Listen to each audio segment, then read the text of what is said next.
Grão a grão enche a galinha ao papo, já dizia o ditado popular. E o Engenharia no Minuto decidiu aproveitar o lema. Hoje trazemos 5 novos grãos de conhecimento. Do ciclo da água aos acidentes de automóvel, tudo é motivo para investigar.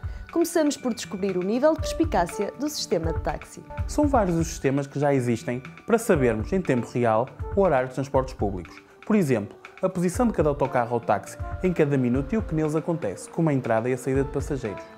As chamadas de táxi são, por norma, eventos muito regulares ao longo do tempo e do espaço, dependendo da paragem associada. Contudo, existem eventos singulares, como os jogos de futebol, as greves, as atividades noturnas ou mesmo fatores meteorológicos, como a chuva ou o extremo calor, que podem alterar substancialmente esta regularidade. Recorrendo a algoritmos de aprendizagem automática e ajustamentos estatísticos aplicados a dados históricos, é possível prever com qualidade quantas chamadas vão cair na área de determinada paragem de táxi ao longo do dia. Este sistema vai também possibilitar que os taxistas saibam quais as paragens a que se devem dirigir em antecipação, para que possam ter o maior número de serviços possível e reduzir o tempo de espera dos clientes. Assim, quando chamar um táxi, lembre-se, provavelmente ele já sabia.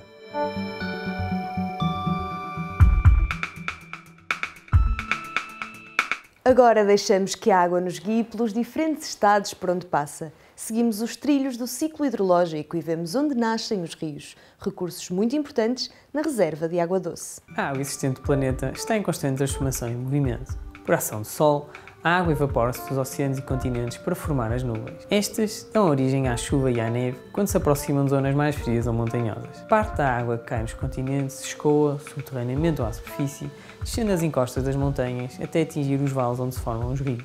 Os rios são formados, por isso, pela acumulação da água da chuva e do degelo nas montanhas, transportando a água para os oceanos, lagos e outros rios, desta forma completando o ciclo da água. Os rios são muito importantes porque são uma reserva de água doce, ou seja, a água que podemos beber a que facilmente temos acesso.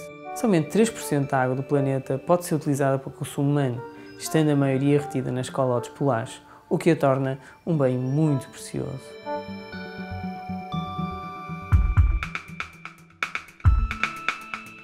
Será preciso ser um gênio para criar produtos inovadores? Raramente, mas inovação é sem dúvida um ingrediente indispensável para conquistar o sucesso no mercado. O gestor de renome mundial Peter Drucker escreveu em 1985 que as inovações só raramente são resultado de um flash de gênio. A maior parte delas, e em particular as que têm mais sucesso, são antes o resultado da análise e exploração sistemática das oportunidades que se apresentam às empresas. Hoje, mais do que nunca, as empresas têm de ser competitivas e, para isso, cada vez mais inovadoras. Vários estudos têm demonstrado repetidamente que o sucesso a longo prazo está muito ligado à capacidade para inovar. Uma das formas de garantir inovação, sem ter de gastar muito dinheiro, é apostar na formação dos próprios colaboradores. Nota-se que quando há um ensino de qualidade por detrás, os profissionais conseguem unir o trabalho de equipa ao uso de métodos sistemáticos de inovação e são capazes de criar produtos e serviços inovadores com potencial de exploração comercial. Pensa-se que as empresas portuguesas poderão obter os mesmos resultados quando decidirem adotar estratégias e estruturas organizativas que potenciem a criatividade dos seus colaboradores.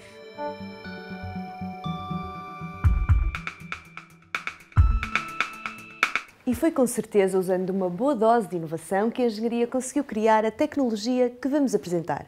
Chamam-se máscaras de proteção individual e tornam possível frequentar espaços que, à partida, seriam letais para o homem. É comum vermos os operários que trabalham em ambientes tóxicos ou os militares em ambiente de guerra química a usarem máscaras de proteção. Esta é uma prática que serve para evitar a inspiração de compostos que podem, no limite, matá-los em pouco tempo.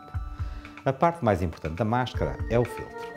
É constituído por um cilindro de carvão ativado impregnado, com menos de 10 cm de diâmetro e cerca de 2 cm de altura.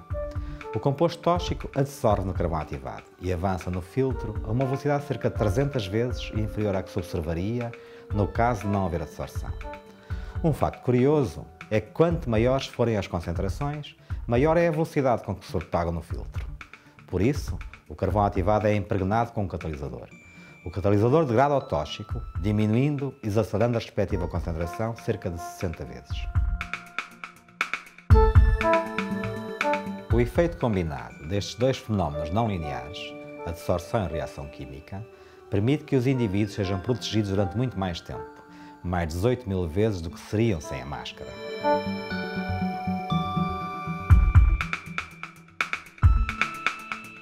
Agora é a altura para falarmos sobre um assunto que a todos preocupa: os acidentes de automóvel. Existem mecanismos para diminuir o efeito do embate, mas a responsabilidade da destruição vai estar sempre nas mãos da energia cinética.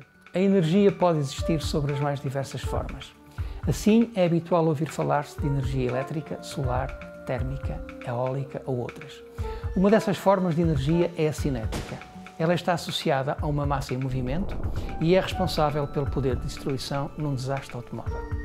Sabia que, por exemplo, o embate de um automóvel a 50 km por hora contra uma parede é equivalente à queda do mesmo automóvel de uma altura de um prédio de 3 andares, ou seja, aproximadamente 10 metros? E que se um embate ocorrer a uma velocidade de 80 km por hora, isso equivale a uma queda de um prédio de 8 andares, aproximadamente 25 metros. Para além do valor da energia cinética, o efeito destruidor do embate sobre os passageiros está associado ao tempo de dissipação e capacidade de absorção dessa energia por parte dos diversos elementos da estrutura e equipamentos do veículo. Daí a importância dos para-choques, da rigidez da própria estrutura do veículo, dos cintos de segurança e dos airbags.